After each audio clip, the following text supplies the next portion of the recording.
Samantala, sa ibang balita, itinaas na ng DFA ang Crisis Alert Level 3 sa bansang Yemen kasunod ng naganap na suicide bombing sa tanggapan ng Yemeni Defense Ministry. Kaugnay po nito, makakatanggap naman ng karagdagang benepisyo mula sa kanilang employers ang 7 mga Pinoy na kabilang sa mga biktima ng naturang pag-atake.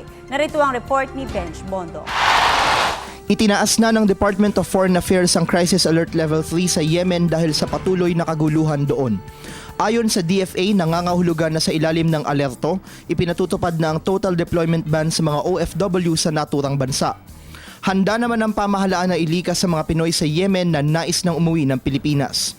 Kaugnay nito, inatasan na ni DFA Secretary Albert Del Rosario si Undersecretary Jesus Yabes na bumiyahe sa Yemen upang tutukan ang pagpapauwi sa bansa ng mga labi na mga Pinoy na nasawi sa pag-atake sa tanggapan ng Yemeni Defense Ministry. Pinayuhan rin ang mga Pilipino na ipagpaliban muna ang kanilang pagbiyahe sa Yemen. Nanawagan naman ang pamahalaan ng Pilipinas sa Yemeni government na papanagutin ang mga nasa likod ng naturang pag-atake. Samantala, makatatanggap naman ng karagdagang benepisyo ang mga Pinoy na biktima ng nasabing suicide bombing attack mula sa kanilang employer.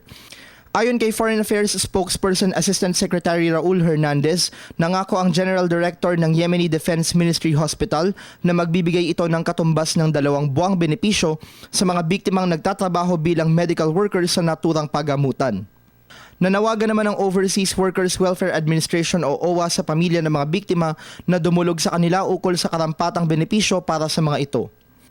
7 Pinoy ang kabilang sa 25 nasawi sa pag-atake ng teroristang grupong Al-Qaeda sa gusali ng Yemeni Defense Ministry sa Kapitolyo ng Sanaa noong Desyembre 5. Para sa Telebisyon ng Bayan, Benj Bondo.